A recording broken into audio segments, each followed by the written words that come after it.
कुणी ते देव पाण्यात घालत बसू नये. कारण काही जरी झालं तर या तालुक्याच्या राजकारणामध्ये भविष्यकाळामध्ये आम्ही दोघं मिळूनच राहणार आहे, मिळूनच विकासाची कामं करणार आहोत.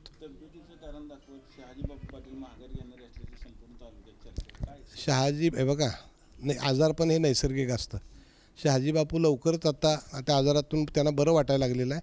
ते लवकरच ऑफिसमध्ये कार्यरत होतील आणि भविष्यकाळामध्ये विकास कामामध्ये आमच्या दोघांची जोडी पुन्हा तालुक्यामध्ये सक्रिय राहील.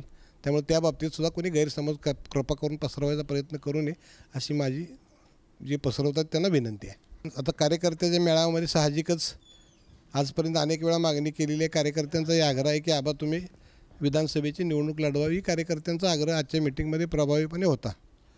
सांगोला तालुक्याच्या राजकीय हे बघता गेली 20-21 वर्ष मी गणपतरावांच्या बरोबर काम केलं, विकासाच्या कामामध्ये मदत केली. त्याच्यानंतर गेल्या विधानसभेला शहाजी बापू आणि आम्ही समन्वयानं या सांगोल्यातला फार मोठा शेतकरी कामगार पक्षाचं आमच्यासमोर एक मोठं आव्हान होतं. ते आव्हान आम्ही पेलवलं आणि शहाजी बापूंना विधानसभेमध्ये पाठवण्यामध्ये आम्ही यशस्वी झालो.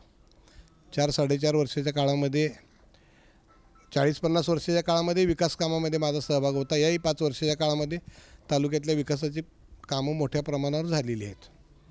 आता येणाऱ्या विधानसभेच्या निवडणुकीमध्ये साहजिकच इच्छुक मी आहेच, परंतु आम्ही दोघांनी समन्वयानंच या तालुक्यामध्ये भविष्यकाळातलं सुद्धा आम्ही राजकारण करणार आहे. आमच्या दोघांची जोडी ही भविष्यकाळामध्ये अशीच अभेद्य राहील.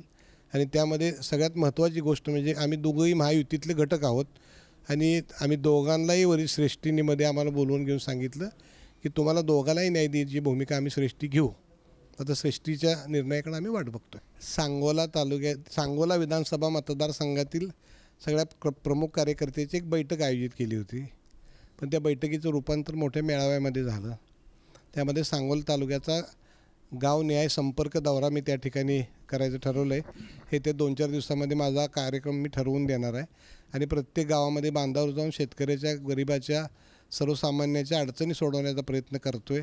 आत्तापर्यंत तर केलेलाच आहे. केंद्र सरकारच्या, राज्य सरकारच्या योजना त्या प्रभावीपणे खाली पोचत नाहीत, त्या राबवण्याचा प्रयत्न करणे, त्याचबरोबर बूथ बांधणी करणे, पक्षाची संघटना बांधणी करणे, अशा पद्धतीची ती मीटिंग होती.